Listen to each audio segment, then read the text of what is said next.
Welcome back to the very first episode of the new season, Season 3 of the Piano Pod. I am Yukimi Song. I'm Clara Zhang. For anyone listening or watching our show for the first time, welcome. Clara and I are both classical pianists and piano teachers from New York City.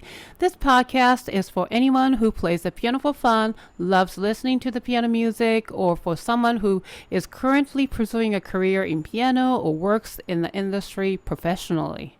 In each episode, we interview a guest speaker who has been breaking exciting new ground in the music industry. Before getting started, we want to thank our amazing fans and listeners for tuning in. Please read our show and review it on Apple Podcasts because every reading review will help people find our show. So, Clara, I'm very excited about the guest of this new season's first episode, Ms. Edna Golandsky. She's a founder and artistic director of the Golandsky Institute. I know you've wanted to interview her on our show for quite some time, and finally she is here and you know her personally. Oh, that's right. Exactly. Yeah, so tell us how you know Edna. Oh, wow. It's kind of going back for years. I studied I learned about the Taubman Approach when I was in grad school in Massachusetts, back, 12, 13 years ago. And I was, probably not practicing as properly. So I had a little nut and my teacher told me about it. And I did some research and I remember this name, and I remember Miss Golandsky was in New York, and but I didn't know how to find her. And fast forward a few years later, I was sitting in this seminar in the middle, across the street from Medical Square Garden, and then she was sitting right next to me. Wow.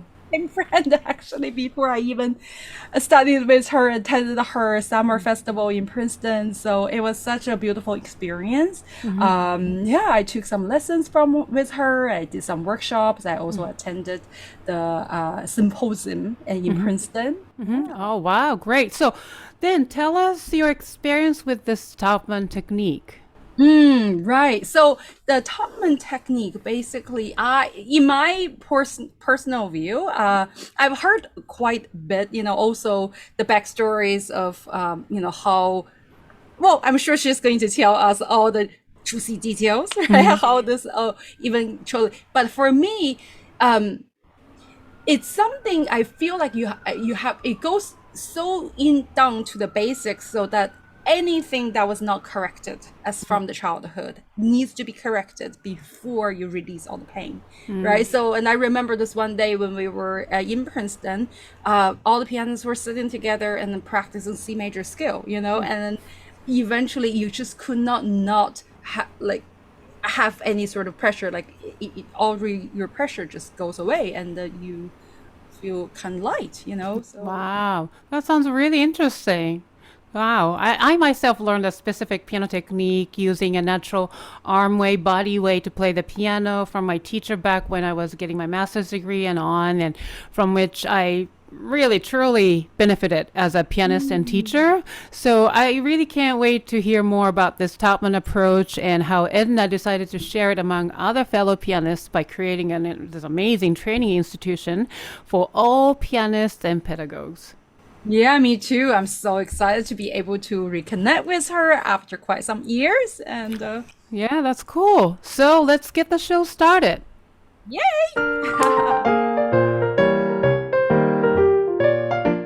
You are listening to the Piano Pod, where we talk to the brightest minds in the industry about how they are bringing the piano into the 21st century.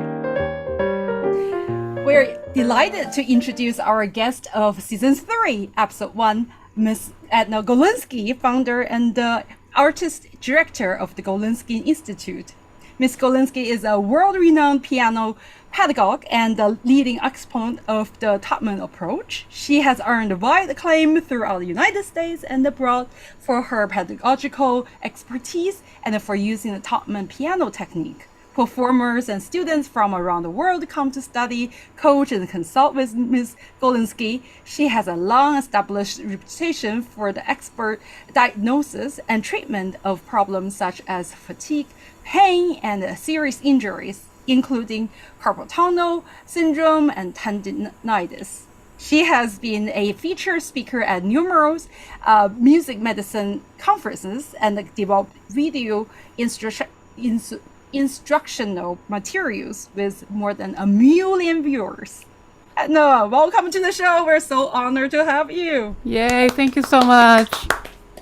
My pleasure to be here. And I met Clara how many years ago? Oh, I think when I first opened the studio, you introduced me to Tally, who rebuilt my piano. So that was, I believe, 2012, 2013. Oh my goodness. in, in our pre-recording in the introductory, I was telling Yukimi how I met you. Oh my goodness, I've been a fan for such a long time. I told you my story in the very beginning. I learned about you from a book when I was in the Taubman as well.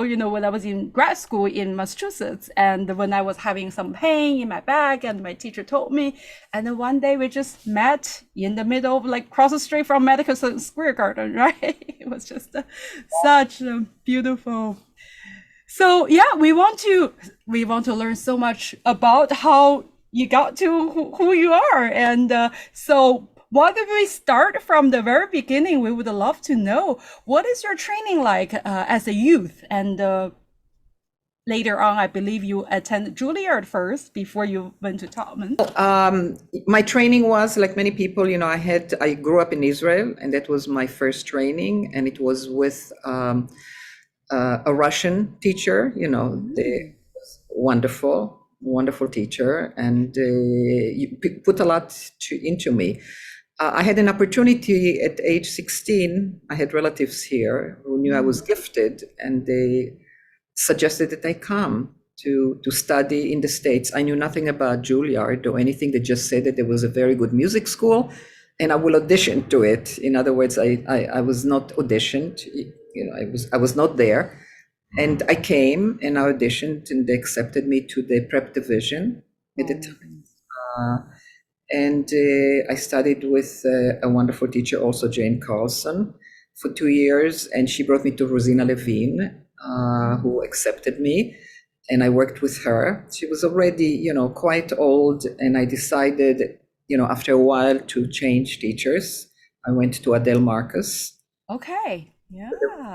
In another 6 years was there. So that's what people are very impressed with, right? It's very good credentials. But along my second year of my master's degree, I heard from my roommate, who was also at Juilliard, about this teacher who had a kind of scientific approach and had information that was really widely known. And she started working with her, and eventually, after talking about it, I went for a lesson, and I was quite amazed, because I just thought that what I learned was enough, and I accepted the fact that I used to get tired sometimes, that there was certain literature that I would not touch, that for the rest of my life I had to practice 6 to 8 hours a day, and that problems were solved by practicing more. And suddenly I went for a lesson, and my roommate had quite a few limitations. She was good within certain literature, and I hear her asking questions. We were not really allowed to ask questions. The answers were not really answers. They were basically practice more, or maybe you tense in your everyday life. Answers like that. Just practice more. And here somebody was giving rational explanation to what was missing, showing more. In life, it's not enough to say, don't do something. Okay, what should I do? Giving suggestions. My roommate, even with her limitations, was quite, I would say, she was solid. She was a solid player. She had problems and limitations, but in retrospect, I realized those were not so serious. They just needed that kind of input, and she was able to to do it quite quickly, and I heard tremendous difference in her playing in a very quick, very short time. She was playing difficult pieces that she never even imagined she could play. So it got me interested, and that's how I took some lessons, and I saw that there was a whole body of information. There was a whole knowledge that was quite amazing. I didn't know how much there was, but I decided to finish my degree, not continue for the doctoral program, and to learn what there was to learn that she offered. And that started me on my road. The more I learned, the more I saw there was. And the difference was day and night. So I became the disciple, and wanted to know everything that there was. And it was my suggestion to start a summer institute, which ended up being the Taubman Institute, so that my feeling was that people should know about it. And by just going for lessons and doing, what is done, having students, that it was not enough. It was kind of a universal type of message that should be available. You want it, you take it. You don't want it, you don't take it. But just to have to be able to disseminate what musicians needed, that it's the pain and it's the fatigue and it's the tendinitis and all of that, but it's the patience, the insecurities. That's right. So the inability to actually grow because you have those things in the way. Yeah. I actually saw this quote by Mrs. Taubman. I consider her, as in you, Mrs. Edna, the leading authority on the Taubman approach to instrumental playing, which is a big trust from her. And also what sort of mentorship you had, because it's a once in a million thing where, to be able to find that sort of teacher and mentor who changes your life, right? So she had a big trust in you. So can you please tell her a little bit of training with Mrs. Taubman? Sometimes you're lucky in life to come across a person or a type of work or whatever that just clicks. It's like clicking with another human being. You can click. This work somehow spoke to me in a way that made me really delve into it. I just wanted to know anything I could learn. And very quickly, and I happened to also, was a good student and a gifted one, if I may say. And I think I became very devoted, to the work, and I made good progress. So she quickly, when she would give a lecture, she would say, "Can you demonstrate?" So she would talk, let's say, about fingering or what is the right motions and whatever, and I would demonstrate and explain.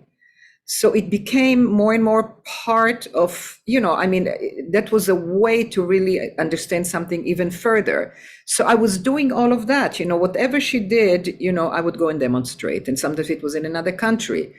And that was part of my learning. I had lessons every week.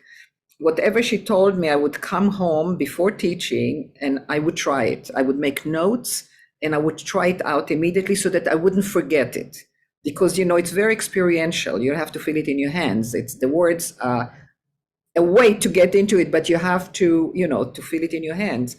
And so I did it, from week to week. And then I started demonstrating. And then I was, from early on, wanting to share it with others. It wasn't just going to a piano teacher.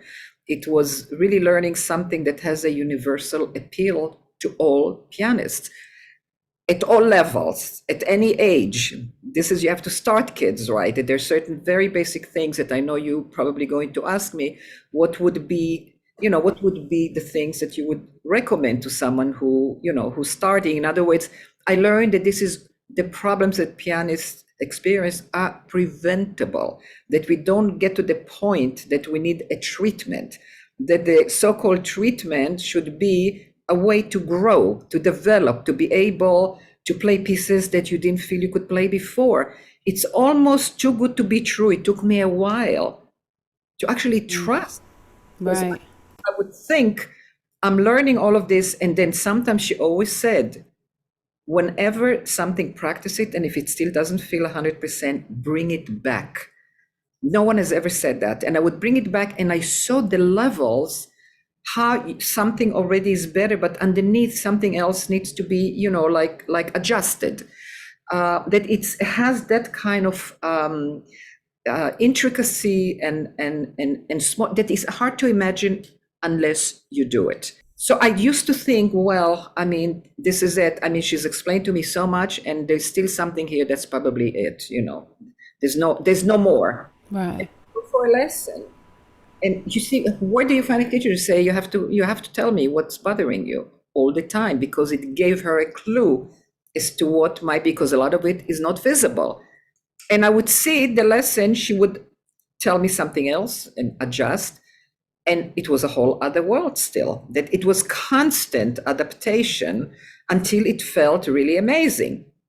So it didn't only have to be symptom-free, but really when it's right, it's like people who have it in a very natural way before they often lose it, that it feels like nothing. Yeah. Wow. So I am really curious to know the Taubman approach. I have learned a certain technique in my youth, and then, using an arm weight, body weight to play the piano, which helped me. But I'm very curious to know about Mrs. Taubman's approach. Could you tell us? Well, something to talk about it will take days. You know what it is, because it's built on, many factors. But, if you go to my website, the Institute, or my website, there's instructional materials that show some of the groundwork.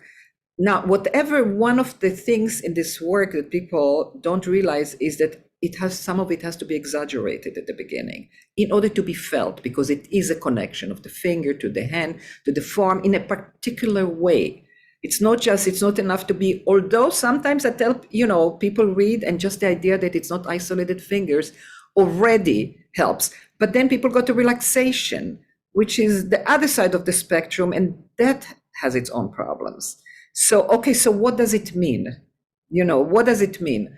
What does it mean to be free of tension, which doesn't go to the extreme of relaxation where you have tremendous amount of weight, and it's, the fingers, it's hard for the fingers to move, it is heavy. We need to be connected, and there is a certain amount of forearm weight, just enough to get the job done. So that's a whole other in between, like it's the midway. If you do anything with meditation, in Eastern thinking, there is the midway. This work is about the midway. And that's the thing that is missed. We go from tension to all of that to total relaxation. And when I talk about freedom, and I'm writing about it, so at some point there'll be something out. What's the difference between relaxation and freedom? Do we ever think about that possibility? So when we walk, we think when we're free, we call it relaxed because there's no feeling of tension. But if you truly relaxed all the body weight, you couldn't walk. So there is a differentiation there in many different ways. So that gives you some idea. And, I get many emails from people who've never taken a lesson, and probably maybe will never take a lesson. And they just read, there's something about it, also the 10 DVDs, and, just the materials that begin to show people some other possibilities. So it's very hard for me to just give you an explanation of the whole thing, but just in shortly, how do we feel connected? What does it mean to be aligned and coordinated in motion? How do we move quickly? There are motions that are quick. How do we get the tone that we want? How do we avoid twisting motions when the thumb or the pinky go into the blacky area? People twist. Right. Once you twist, you're in pain. And pain is one indication that something is wrong, or even fatigue, or even tension. Right. But okay, what is causing it? What this work is, it's a diagnostic approach that explains what are the root causes, rather than dealing the symptoms are just symptoms of something that is happening on a very basic level. Right. You might already have answered some of the questions I'm going to ask, but I have a specific thing. Let's say we talk about finger independence and then arm motion. Are they enemies or Yeah. Okay. Can you tell us? Because this is the very confusing part. Okay, so fingers have to move. That's a fact. The question is, how do they move? So if we talk about just basic ideas, what causes tension? Anybody in the world, coming from anywhere in the world, who will curl the fingers, this is tension. It pulls on a long flexor, okay, that pulls tightly over the wrist. So we should not curl. When you okay, so we just shouldn't curl. Okay, so when people don't curl, they go to very often to straight. That doesn't work either. There's the natural, what we call, what's the difference between curling and natural curve? The way the fingers move very easily is this way. So they move easily this way, but when you go sideways from finger to finger and you go like that, there's already a certain amount of stretching, even a little bit. Stretching is one of the root causes for tension. You can relax yourself, you'll still stretch. So you have heavy weight and you're still stretching, okay? And you usually go to, kind of extreme opening. Okay, open your hand and try to move your fingers. They don't move well. So you're in tension, you're curling, you're stretching, you're playing, with tension. What's causing that tension? You cannot curl your fingers. And the fingers were not meant to move sideways by themselves. Why? Okay, when we go up and down the keyboard, we think fingers are moving. Yes, but when they move by themselves and they isolate, you're using a slow muscle. It's the abductor and the adductor. You do that and you feel tension. So it's like we don't even start from the point, okay, what are the movements that cause tension? In her mind, she figured out that if I'm tensing because of stretching, and if knowing some just basic things about muscles, these are the flexor muscles, they move very quickly. But when I'm moving sideways like that, that doesn't move quickly and it doesn't feel good. So there must be an arm motion that moves me there. In other words, something else has to get me there so that I don't do the things that create problems. Okay, how do I move sideways? Okay, if the hand by itself moves sideways, it twists. Yeah. If the arm moves sideways, it doesn't twist, but this is not fast enough. This is still not as fast as the fingers. If the upper arm gets involved, if you do just a little bit of it, you get tired because it's moved by a sluggish muscle. It's a heavy part. So this is the logic that started it, which is very simple when you think about it. Okay, so what can move as quickly as the fingers moving like that? And that turned out to be the rotational motions. That's how it is. And of course, there's the whole science. Okay, how do you do it? How do you apply it? So what happens in the training? Do you first train people to feel it and it's bigger, in order to feel that freedom? Because what happens, even when people relax, is that the forearm usually is very tight. It just is, it's almost like a part. We go from the finger to the upper arm and what's in between, which actually is what's more directly connected, is not used. So what happens with the training at the beginning, it's a little bit bigger and it's really a complicated process a little bit because people come from different backgrounds. You can turn the arm and the wrist is down. It's already not working. You can turn the arm and there's a little bit of a twist. You can turn the arm and it's not free all the way to the elbow. There could be many things. You can turn the arm and the fingers are still stretching. You need the eye of a very experienced teacher, which is why we train people, so heavily, and we have the certification program, which takes, a while to learn. You learn on yourself, then it's a whole other process to teach others, and to get the right results. On top of it, this takes away the efforts from the fingers right away. Also, when you drop down and the forearm, there's the little bit of weight that is needed to put the key down, immediately the tone changes. That goes further into how to produce all different kind of tones, but immediately it changes. It is big at the beginning most of the time just to free it up, but it's experienced teacher, and I really have to emphasize that because I see a lot of that training not being done well and not getting the right results. How to minimize it, how to combine it with the other motions, go into the black key area and out in the white key area. How do they combine? what are the shaping movements that go on top? So what you see at the end, you see really the end of all the pieces together. It's like seeing a body. You don't see one part and another part, the heart and this and that. You see a combination of a system made up of different parts that works as a whole, and we are human beings. You have a failed organ, you have a problem. Right. And what happens here? So what we see at the end, this is all to facilitate the motion of the fingers. It's not to replace them. So that they can move, they can do what they do, but honestly, all the things getting sideways, going in and out, getting a little bit higher and lower, which is shaping, they're all done by the forearm. But they move, but what we see at the end, it all becomes tiny and combined. And as a teacher, I teach people that you have to make sure that as you combine, they are still there. But they become smaller and smaller. What you see, someone moving, fingers moving. That's the end result. But the whole system underneath to make it possible is not seen by the eye. That's the genius of the person who started and said, something doesn't make sense here. I practice for hours, for days. I'm still not secure in some. It was not even pain. There was tension. How come other passages work in, some passages years, and I still don't have the security? So a lot in our field is, what's wrong with you? People come devastated because it's very often the blame is put on them. Something is wrong with them. Well, they're gifted, they are smart, they're practicing, they're doing everything the teacher says, and things don't work. And then in the end, it's their fault.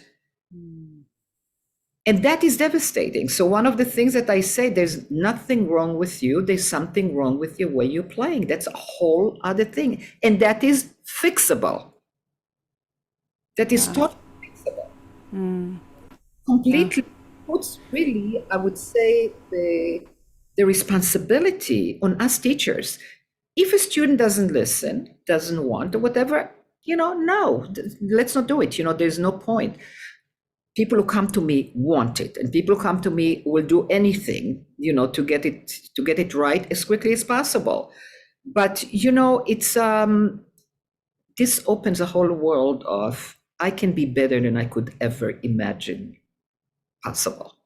That's what this gives. This work gives when it's done correctly. So, not surprised that I devoted my life because it's very inspirational.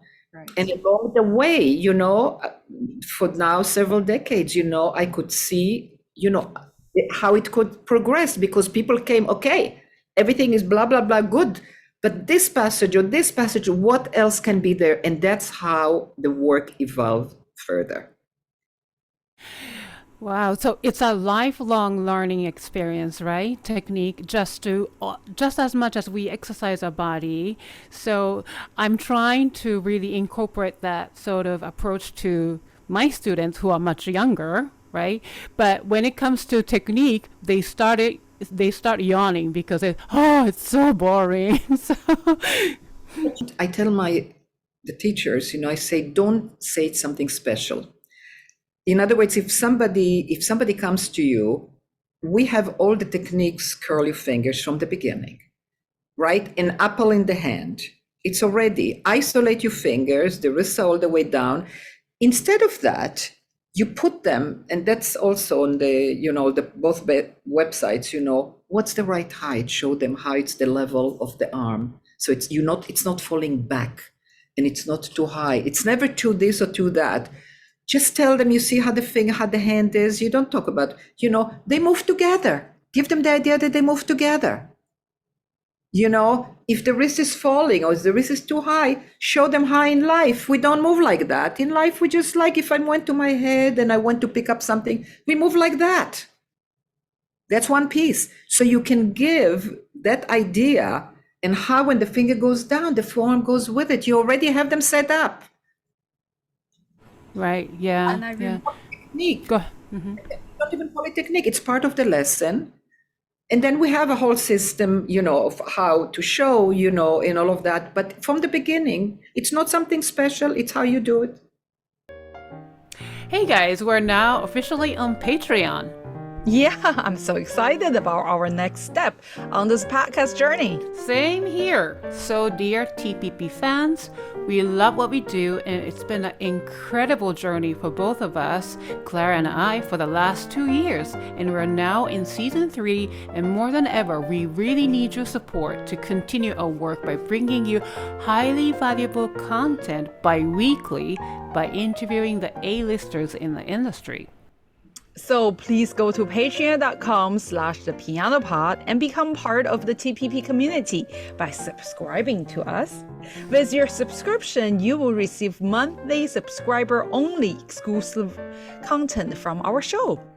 That's right. And once again, it's patreon.com/thepianopod. We can't wait to connect with you on Patreon very soon. Now let's continue with the episode.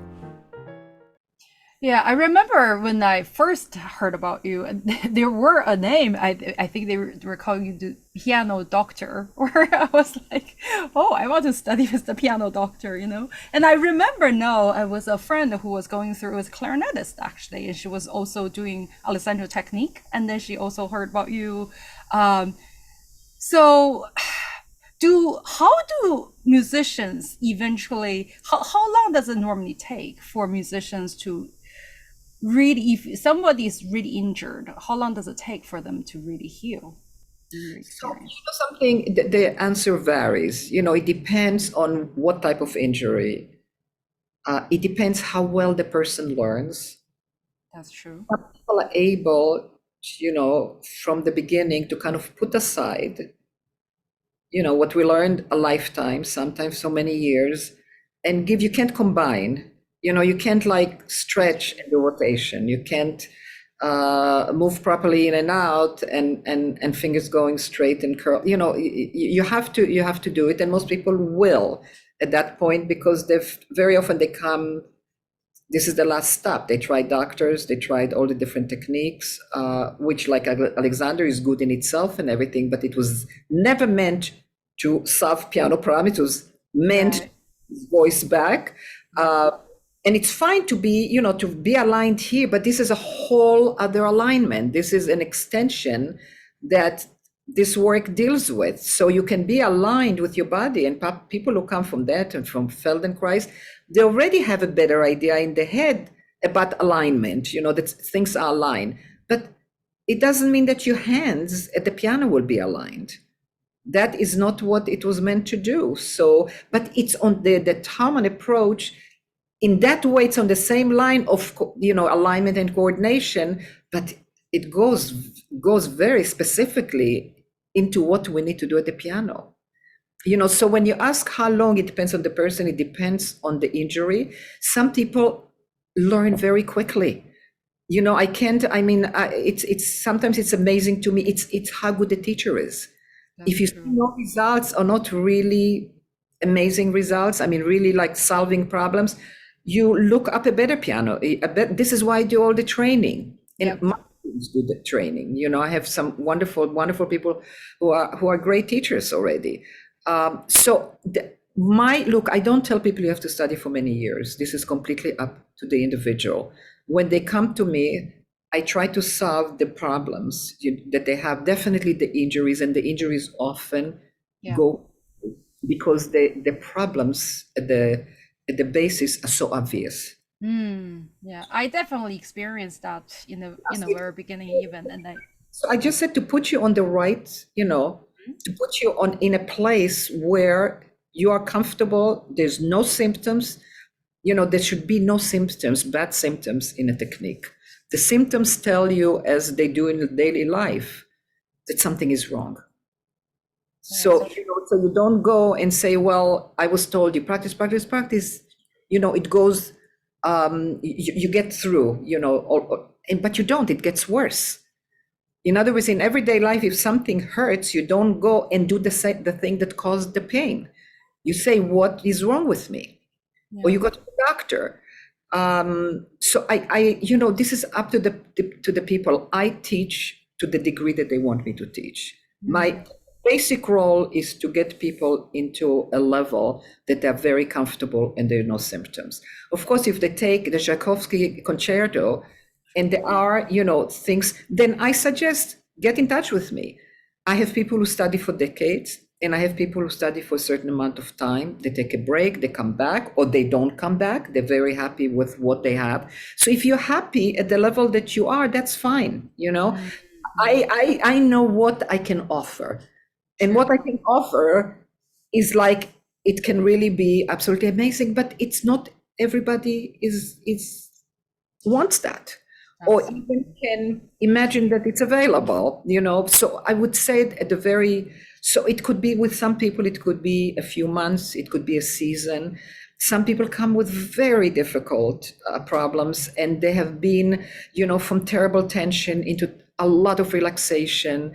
The arm is still very stiff on top of it. So there are all kinds of combinations, and that's where the experience of the teacher is so crucial. Quite a few of my clarinetist friends and the viola players, especially if they had a smaller hand, I almost feel like they are always the ones who kind of experience that the most, at some point in life. How do you approach with these other instrumentalists? I tried almost all of them, and the thing is, I get rid of the symptom and you're just happy. I think, gee, we can go further, but they're happy. What I do, what is in common with the piano is how we move from finger to finger. True. When I started with Sophie, the violinist, 12 years ago, that's what I did, because there's a lot of curling, there's a lot of stretching. There, all of those things are the same. Of course, it's in a different, you have another instrument, that is leaning on you. So I went first from the things that I knew, that can be fixed. Also the bow arm, they tend to put the thumb here, they tend to stretch all the other fingers.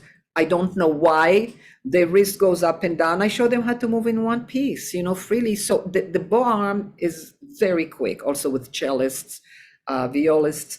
But this, what we developed a lot, and it was a learning experience for me, which I enjoyed because it's a new challenge, was, the holding, the whole positioning, of the arm. We went into a great deal of detail, how to produce the best sound, because violinists, like pianists, they press down. Even when there's no more sound, the piano, when you get to the bottom of the key and you press down, as we told, sound has been produced before you ever get to the bottom of the key. It's a little bit before. And then there's a little follow through, and the bottom of the key is like on the floor. You can push all you want. The floor is not going to go down, but what you experience is a lot of tension, another source of tension. So, with other musicians, I go for what is obvious. Very often the thumb is very, very tight. The whole coordination is not good, but very often when I just put the arm there, in the skips and all of those things, and there is also this kind of emotion, what at the piano we call in and out. And the whole fact that sound comes from the bow arm, not from squeezing down the strings.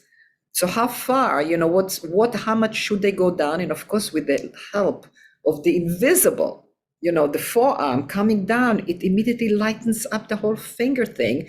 And interestingly, the two work together. There's a whole coordination of the left hand and the right hand, like there's a whole area at the piano. How do we coordinate the two hands, the interdependence of the hands? You can have one hand working well, the other hand working well, together they don't. So how do they work together as one? So that's what I'm saying. This is when you begin to see all those possibilities. How do we don't feel breathless? That's true. This is the whole area of grouping. How many notes can we take? How do we work in ways that group notes that are close together? In other words, how do we take the feeling of sudden distances in between? It's a whole science, and this is all, I have on those DVDs, and eventually I'll have it in, something will come out. So, there is a lot that we're not aware of beyond how do the fingers move. That's number one. How do they move? How do they move in a way that can get around? How do we get speed? That's the whole thing. What creates speed? Which I touched on a little bit. What creates sounds? So it touches, it's not just the technique doesn't work just as a physical thing. The That's technique right. is what is the basis for music making.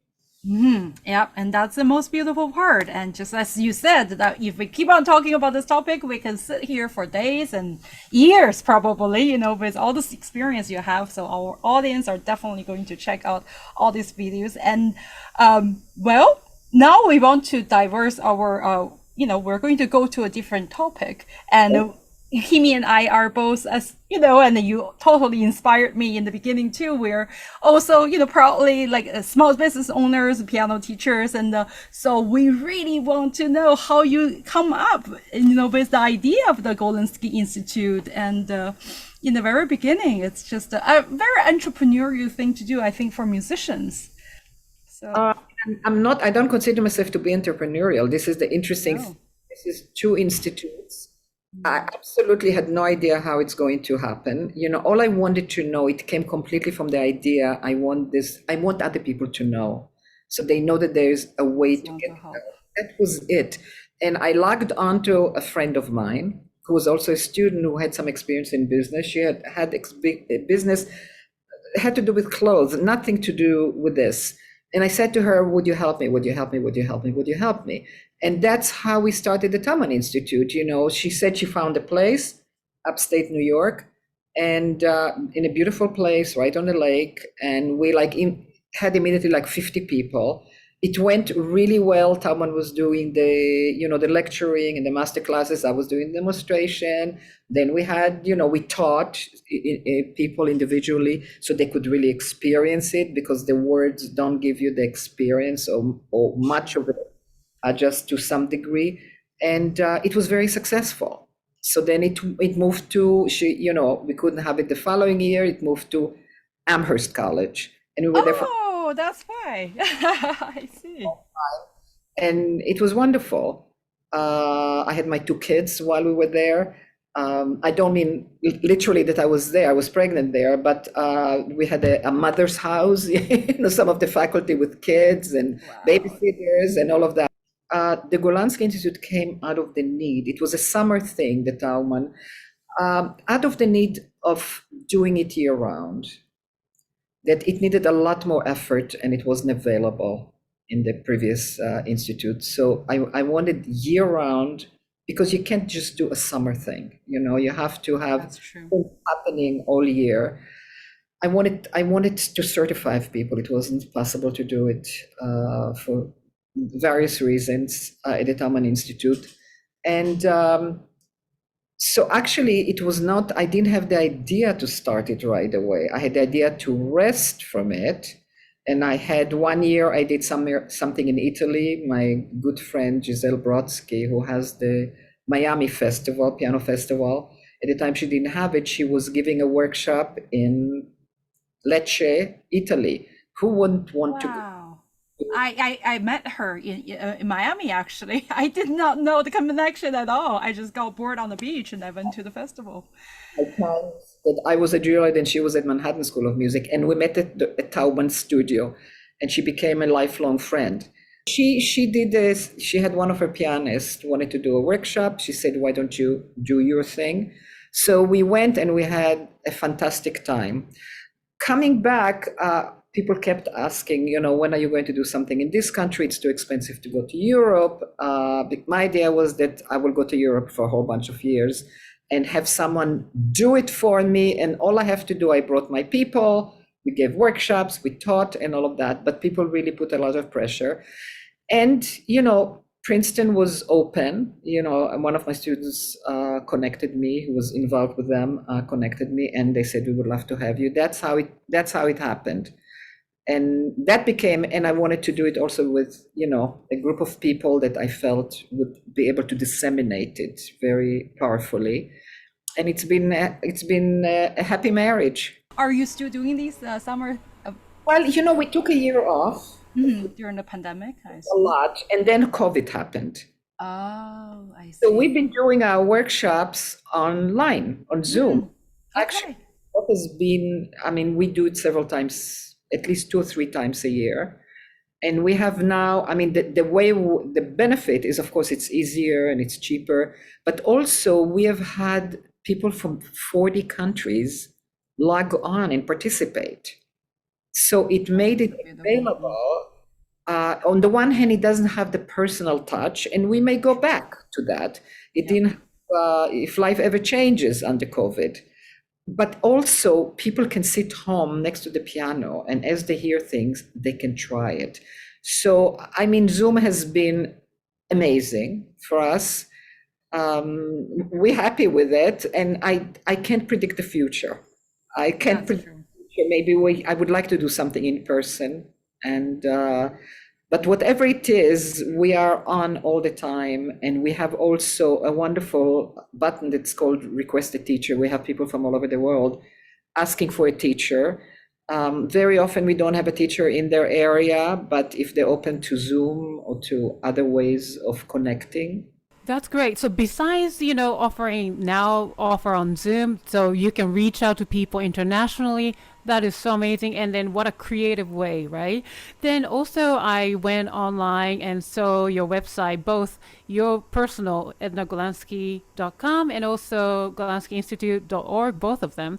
And golandskyinstitute.org also offers so many subscriber-based videos options. So I would like to know, because I would like to subscribe and learn from it. So can you tell us a little bit? It's like over the years, things accumulated and people wanted, and also we put also our workshops on it. We don't do it right away because people paid for it, so it's available.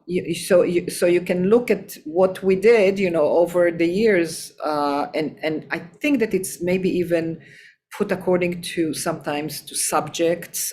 This is the master classes, maybe this is the introductory lectures, which are always useful. I mean, just to understand, and the people who do it, I have passed it on to the people I've worked with the longest, who are brilliant, John Bloomfield and Robert Durso and Mary Moran, and those are the top people. And then we have many others, coming up, who are wonderful, and they do the introductory lectures.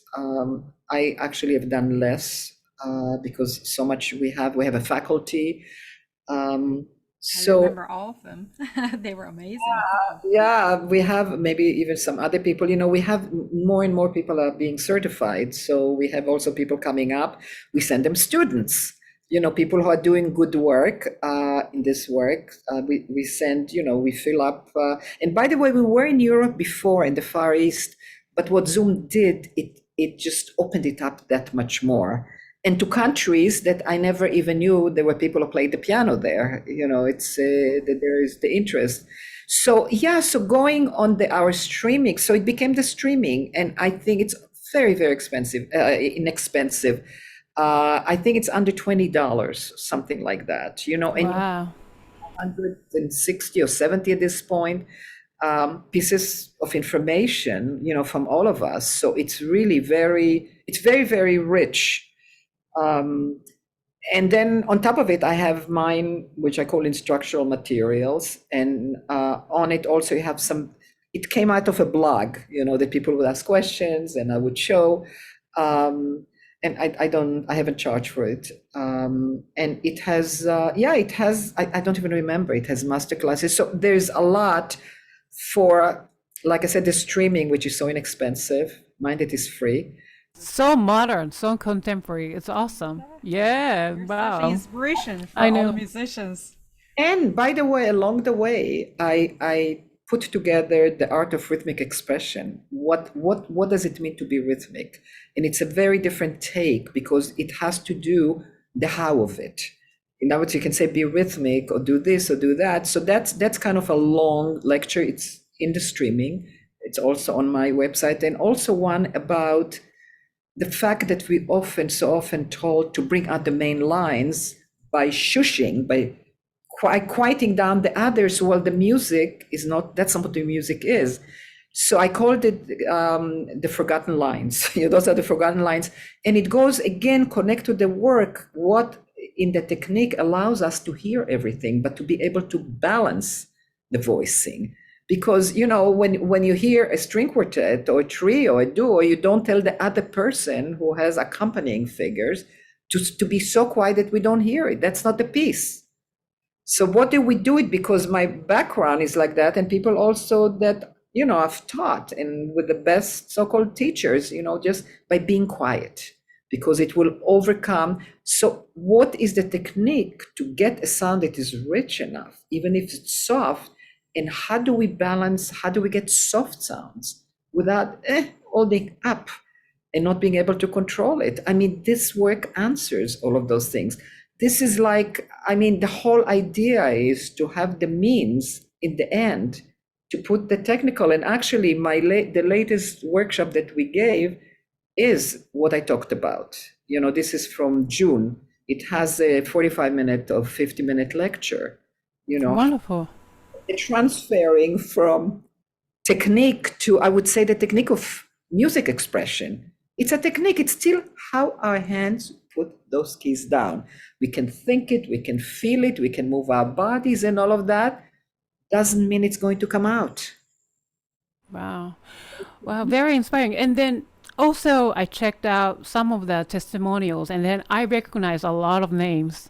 They're A-list pianists. So I know it's a very personal thing and a confidential maybe, so you may not want to name anybody, but is there like a specific success story you might want to share? Like this person was, came with this tension or injury, but is there a story like that? I'm sure there are a ton of stories like this. Everybody comes tense. So it's everybody. I don't think that I've ever had anyone they wouldn't probably come. Unfortunately, I can take them when they're not tense and up their technique, to what it wasn't. But nobody has ever come. I'm thinking of one person who was so good and so accomplished that I said, "Why do you want to come to me?" And he said, because performing, a good career and everything, because I feel that I hit a wall, that I couldn't go beyond. In other words, he didn't feel it as good as he was. I heard him play Rachmaninoff concerto, and really it was amazing. That's unusual. That shows a deeply intelligent person. He said he logged on to the website, the Golandsky Institute website, and he said he saw that there could be more. And that's why he came. So he didn't have pain. He didn't even have tension. He just felt there were, as hard the pieces as he played, there were pieces that were beyond him. He felt it could be freer, and he felt he could get a better sound. So all of that got accomplished. But that's like a dream student. Doesn't come when things are very bad. It's already, but really, I can't think, because everybody, I'm trying to think of someone who came with tension. Everybody comes with tension. That's right. So it's a success story, 100%. Really, it's true. I would say that if, most of the time we connect, but sometimes once in a while, somebody doesn't respond, for whatever reason.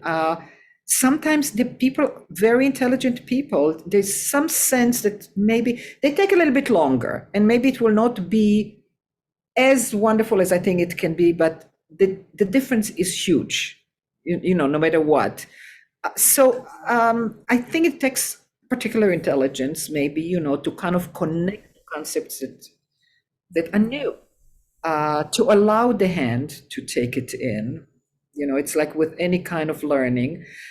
Once in a while, I find that's so rare. I can think maybe of two people in a career of many years who came, and I felt that there was something besides the piano. When pianists come and it hurts here and here and here, and the neck and the back and the shoulders, those are very typical things at the piano. But sometimes somebody comes and it goes beyond that. There's been a trauma from an accident.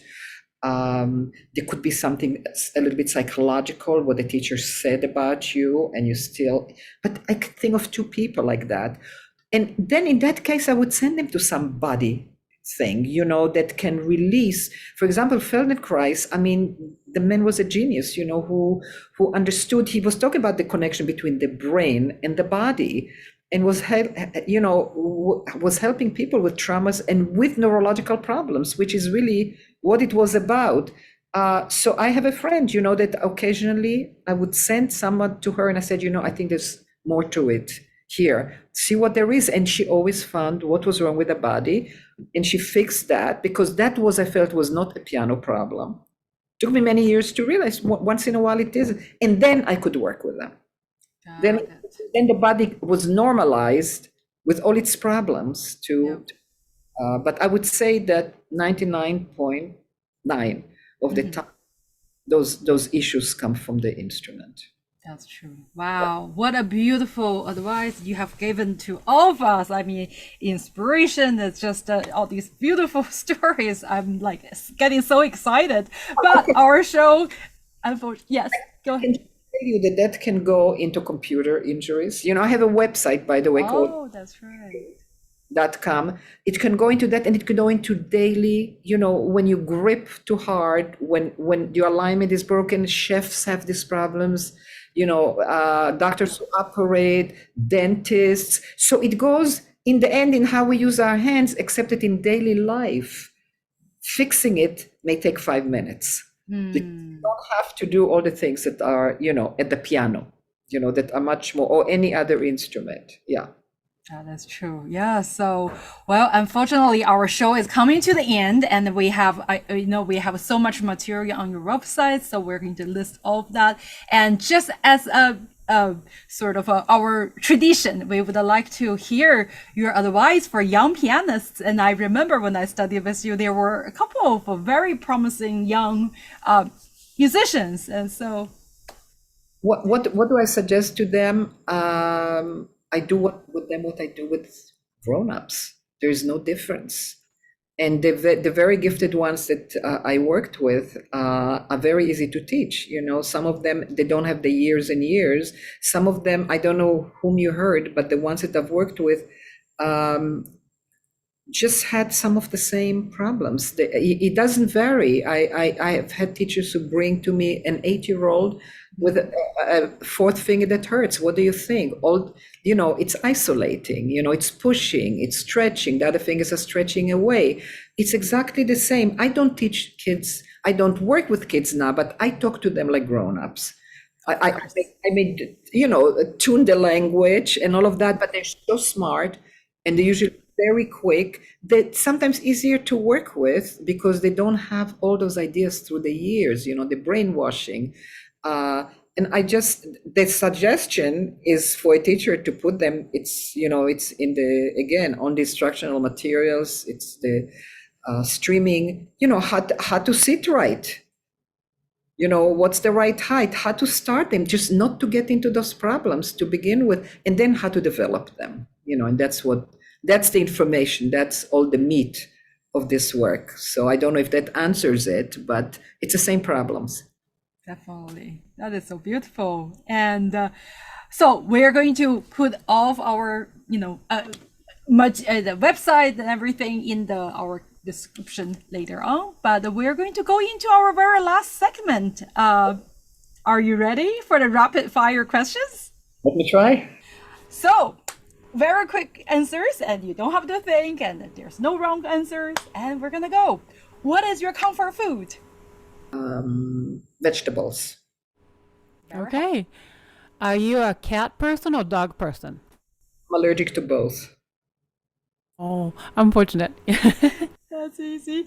What is your word or words to live by? Peace and possibility. Beautiful. What is the most important quality you look for in other people? Honesty and connection. Really beautiful. What is the worst quality in people you want to stay away from? Close-mindedness. Name one piece in your current playlist. Oh, God, that is difficult. Chrysleriana. Name one book title in your library.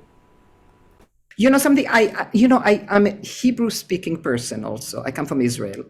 So I'm That's right. to literature. I'm reading a lot of Hebrew literature right this moment. But I'll tell you a book that there's so many books. I mean, I don't know if you're looking in literature or you're looking just Anything you like. anything that I would like. You know something? There is a book, 1 second, because I'm doing some research. Hold it. Okay, this is a book by a name of Daniel Kahneman, and it's called Thinking Fast and Slow. I haven't read all of it, but what he says, from he's an economist and a psychologist, what he says in his book and his research is so along the lines of what this work is. It doesn't explain this work at all, but it has to do with the brain, how it works. And it works perfectly the same. Well, that comes to our very last question. Music is blank. What is music? Inspirational. Great. So that concludes, this episode of the Piano Pod. Thank you so much, Edna, for joining us today and sharing your stories, insights, and expertise. You can find more information about her on her website at golandskyinstitute.org or ednagolansky.com, correct? We want to encourage our audience to please check them out, and all the links are listed in the description. And thank you to our wonderful audience and fans for tuning in. If you enjoyed today's episode, please rate and review it on whatever podcasting platform you use. If you are watching us on YouTube, remember to hit the thumbs up button and be sure to subscribe to our channel. You can also find us on Facebook, Twitter, Instagram, and LinkedIn. The links are in the description below. If you're interested in becoming the guest or recommending someone to be on our show as a guest, or if you would like to sponsor, collaborate with us, shoot us an email at thepianopodnyc@gmail.com or send us a DM via social media. We will see you for the next episode of That Piano Pod. Bye, everyone. And thank you, Edna, so much. My pleasure. Thank you.